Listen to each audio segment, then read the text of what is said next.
የርብቃ አጋዥ ታውቋል። የርብቃ አጋዥ የሆነው እንግዲህ ጓደኛ መስሎ ተለሳልሶ የቀረባት እሱም አዩ ሲሆን አዩ እንግዲህ ለወረቀቱ በማለት ወደ መኝታ ክፍል ከወሰዳትም በኋላ ርብቃ መኝታ ክፍል እንደገባች በዛው የት ሄደች ሳይባል ጭር ብላና ድምጥማጧ ጠፍቶ ነበር የቆየው። ይሁን እንጂ ያችን ማሚ የምትባለው የርብቃ መጥፋት ቢያሳስባትም አቤል እንዲሁም መላ ቤተሰቡ እየፈለጋት እያለ ነገር ግን ማሚ የጠረጠረችው እዮብን ነበረ። በስነ ስርዓትም እንግዲህ እዮብ ርብቃን ያገትካት አንተን አይደል ብላም ጠይቀዋለች።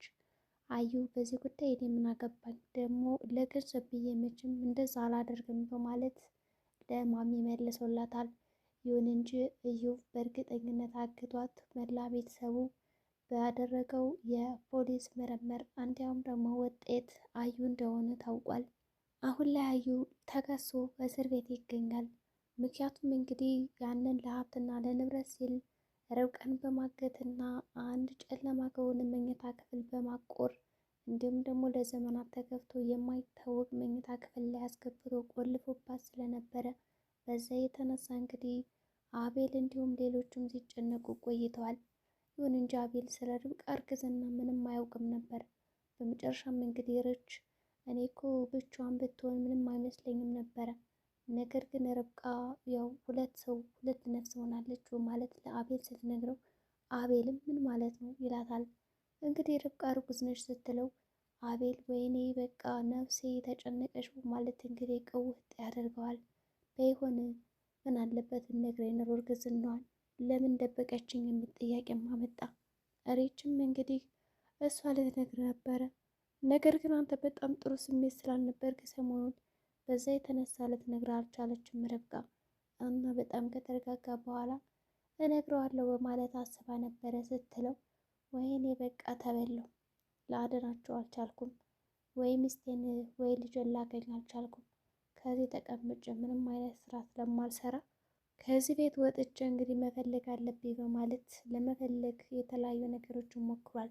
ለፖሊስም ደጋግሞ ቢደውልም ፖሊሶች ምንም አይነት ፍንጭ እንዳላገኙ ይነግሩታል።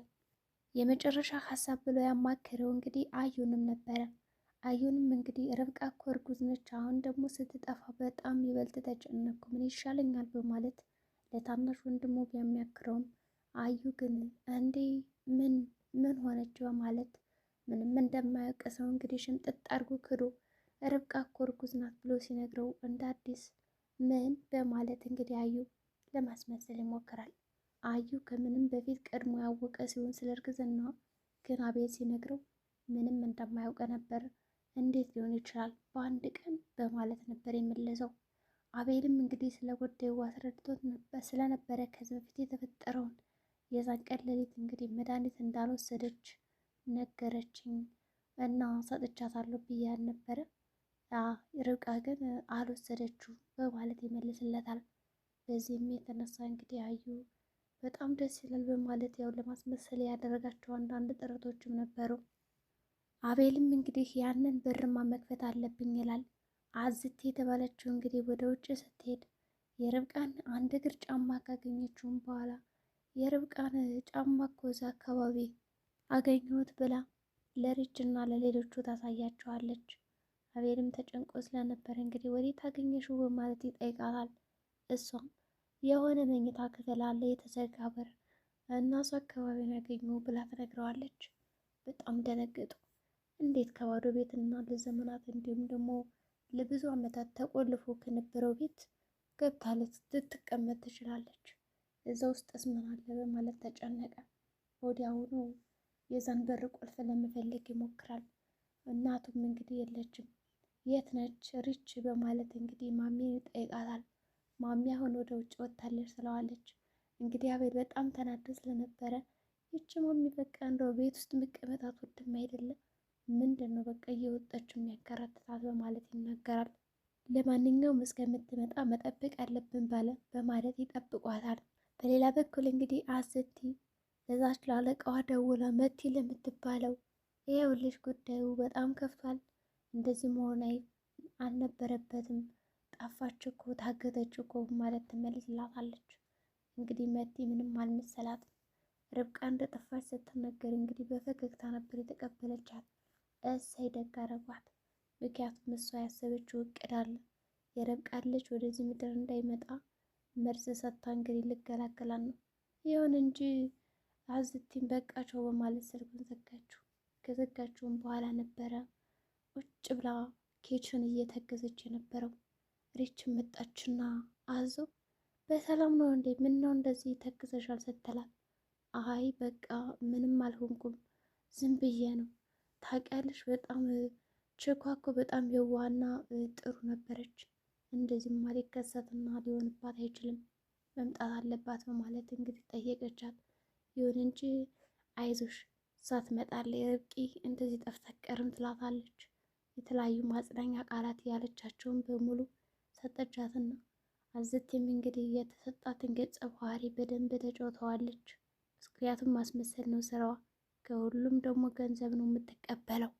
ማሚም እንግዲህ ወዲያውኑ ጠራቻትና አዝቴ እዩብን አይተሽዋል በማለት ጠየቀቻት። ኧረ አላየሁትም ትላለች። ይኸውልሽ አዩ ላይ የተለየ ነገር ካየሽበት ወዲያውኑ ፈጥነሽ ለእኔ ንገሪ በማለት በአስቸኳይ እንድትነግራት አሳሰበቻት። አዝቴም ግራ ተጋባችና ማለት ማሚ አልገባኝም፣ ምን ላይበት እችላለሁ የሚል ጥያቄዎችን ጠየቀቻት። አንቺ ደግሞ ሞኛቶኝ እስኪ ያው ከተለመደው ጸባዩ ወጣ ያለ ሲሆን ያንን ነገር ነው የምንነግርኝ ትላታለች። እኔ ምንም ሊገባኝ አልቻለም በማለት መለሰች። አንቺ ሲሆሽ መች ተረዳሽኝ? ኧረ እባክሽ ተረጂ በማለት እንግዲህ ከብዙ ክርክሮች በኋላ አዝቲ ማሚ ምን እንዳለቻት ተረድታ ጉዳዩን ለመፈጸም እሺ ብላ ተስማምታ ወደ ስራዋ ተመልሳለች። ወዲያውኑም ማሚ እንግዲህ አዩን ከጠራችውም በኋላ ከሰዎች ፊት ለፊት ነጠላ አድርጋ ለማናገር ስትሞክር ና እስኪ ርብቃን አይተሃታል አለችው። አይ አላየዋትም ማሚ እንግዲህ ለወረቀቱ ብሎ መቼም እርግጠኛ ነኝ አግቷታል የሚል ስጋት ስላደረባት በግልጽ ጠይቀዋለች። አግታታል ወይስ አላገትካትም አለችው። እኔ ያውቃለሁ አትዋሽ እና የእውነቱን ተናገር ብትለው አዩ ኧረ እኔ እንደዚህ አይነት ነገር አልሰራም በማለት ማሚን ይሸመጥጣታል። አዩ እንግዲህ ወዲያውኑ ይነቃበትና ፈጥኖ እንግዲህ ፖሊሶችም እንዲሁም ደግሞ ጫማው ስለተገኘ ምናልባትም መስረጃው እንዲሁም ደግሞ ያ ቤት ከተከፈተ ማን እንዳሰራ ስለሚታወቅ ቀደም ይልና እንግዲህ ያ ቁልፍ አቤል ሳያገኘው እንደምንም ከፍቶ ርብቃን ለማውጣት ይሞክራል። ርብቃን እዛ ክፍል ከታገተችበት እባክህ አስወጣኝ፣ የአቤልን ድምፅ መስማት እፈልጋለሁ ደውልለት በማለት ስጠይቀውም ነበረ። አጋጩም እንግዲህ ደውሎ የአቤልን ድምፅ እንድትሰማ አድርገዋለች። እንዲሁም ደግሞ ዝም በይ እያለ እንድታወራና እንድትጮዋ ስላልፈለገ ዝም እያስባላት ነበር። ይሁን እንጂ በጣም ንፍቋት ስለነበረ የእሱን ጩኸት ብቻ ነበር መስማት የፈለገችው።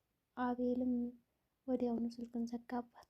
ለመጠራት ስትሞክር አቤል ተሸፋፍኖ እንግዲህ ራሱን በማይታወቅ መልኩ ድብቅብቅ አድርጎ ነበረ ከርብቃ ፊት የገባው። ርብቃ በምንም አይነት ልትለየው አልችልም። ቢያንስ እንኳን ሰላምታም ሆነ ድምፅ ምንም ያናገራትም ያወራትም ነገር የለም። በዚህ የተነሳ ደግሞ አጋዥ ለመሆን በጣም ተመችቶ ይገኛል።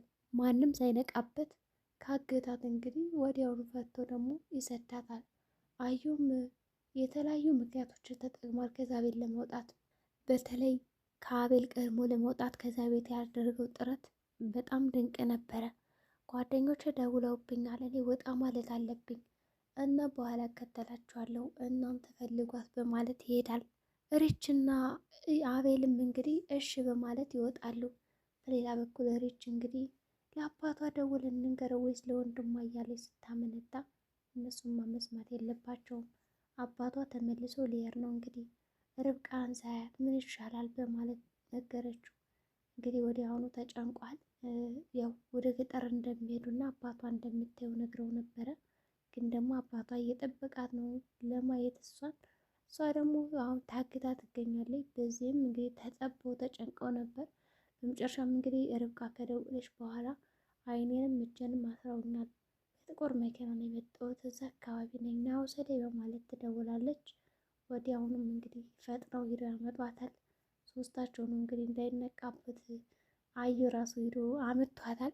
ደህና ነች በማለት ጠይቋታል። ርብቃም እንግዲህ እኔ በጣም ደህና ነኝ በማለት ወደ ቤት ገብታለች።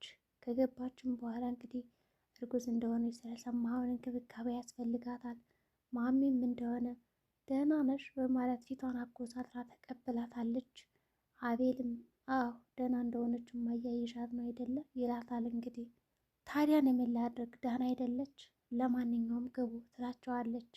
በሌላ በኩል እንግዲህ አቤል ርብቃ ጠፍታ ሳለ ቁልፍ ስጪ ብሏት ሳለ ማሚ አላውቅም የሚል መልስ ነበር የሰጠችው። እኔ ረስቼዋለሁ የት እንዳለ ሁሉ ብለዋለች። በዛም የተነሳ አሁን አቤልና ክስቱ ጥሩ ሁኔታ ላይ አይደሉም። በጣም ጭቅጭቅ የበዛበት ውስጥ ናቸው። ርብቃም እንግዲህ በሰላም ወደ ቤት መጥታለች። አጋቹ ማን ነው? ማን ሊሆን ይችላል?